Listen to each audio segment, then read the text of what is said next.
In this problem, we're asked to find the equation of the parabola that passes through the points -3, -30, 3, 0, and also 6, 6. And this kind of problem is sometimes called a curve-fitting problem. We know that the standard form of a quadratic equation for a parabola can be given as y, or f of x, is equal to ax squared plus bx plus c. And what we're trying to do is find the values of those coefficients, a, b, and c. And previously you had done problems where you had linear equations where f of x was equal to mx, or we could also call it ax, plus b, and you were using 2 points to find the values of those coefficients. So again, we'll do something similar here by plugging in these values for x and y, and then using those equations to solve for a, b, and c. So let's take that first point. X is equal to -3 and y is equal to -30. So for y, we'll plug in -30. And we'll set that equal to ax squared. Again, the value of x is equal to -3. So when we square that, we get 9. Plus bx, so that's b times -3, plus c. And simplifying that, let's get all the variable terms on the left. So I have 9a minus 3b plus c equals -30. And that's my first equation. The second equation I will get in a similar way. I'll plug in the point 3, 0. So y is equal to 0. And that's equal to a times x squared, so that's again a times a positive 9. 3 squared is 9. And this time I get b times a positive 3 plus c. And I can simplify the equation. Finally, we'll plug in the last point and get an equation in the same way. Y is equal to 6 when x is equal to 6, so we get 6 is equal to a times 6 squared is 36 plus b times 6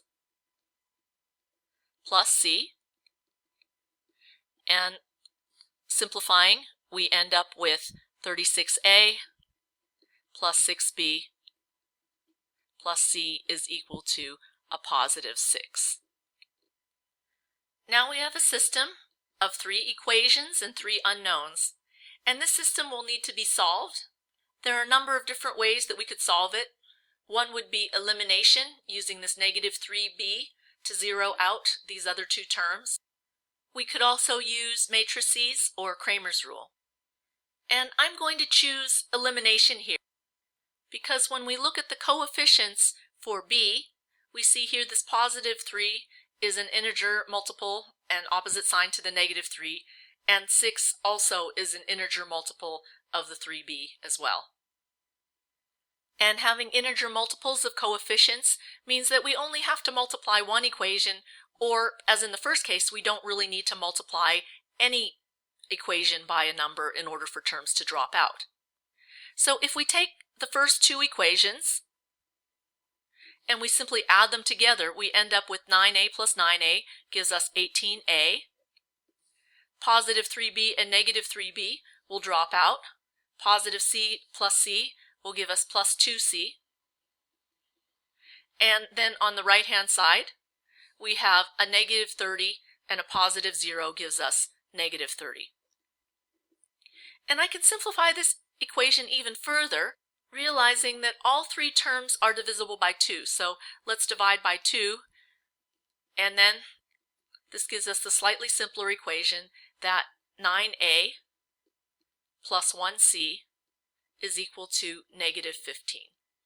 And this is an equation with only 2 variables, and our goal is to have a second equation with 2 variables and to solve that simpler system.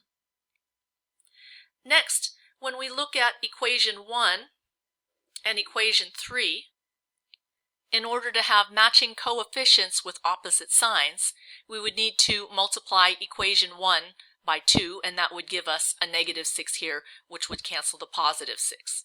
so we are going to multiply equation 1 by 2. And the three terms that we get would be 2 times 9a gives us 18a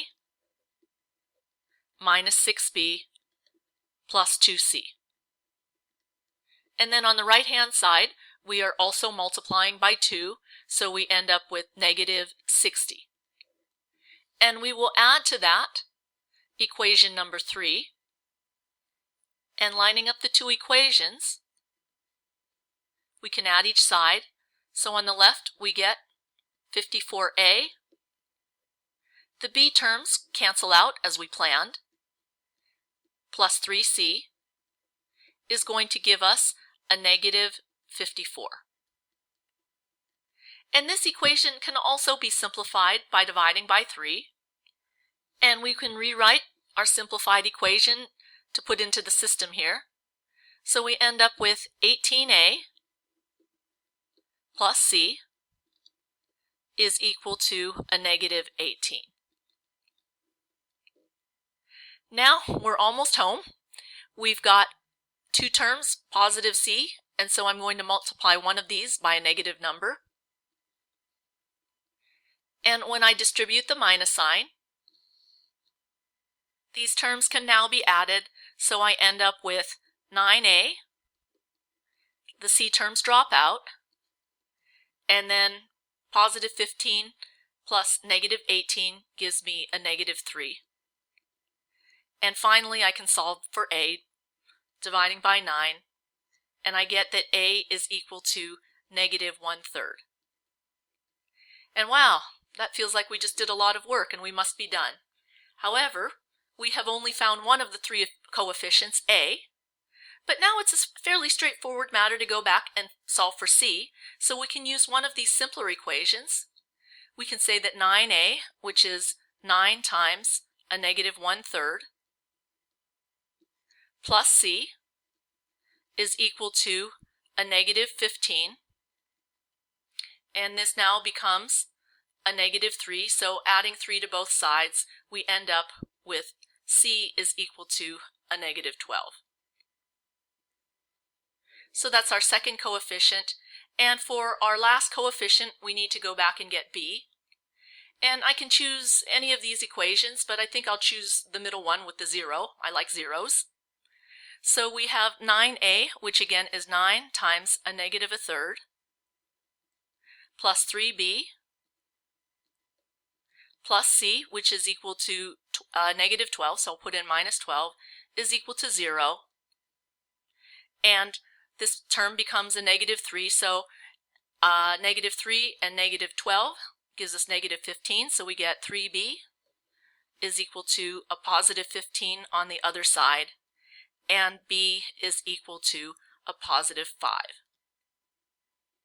So we almost have our answer, but the final thing we should do is go back and rewrite the original equation using these three coefficients. So back to our original equation, we have then that y is equal to a, which is negative 1/3, times x squared, plus b, which is positive 5, times x, plus c, which is a negative 12.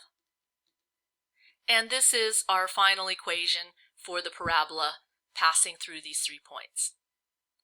Again, looking back over what we've done, we basically took the 3 points, and using the standard form for a parabola, we plugged each of these points in one by one, and each point of xy coordinates gave us an equation, so we ended up with 3 equations, and we solved our system of 3 equations and 3 unknowns to get the coefficients a, b, and c, which we then used to finalize the equation.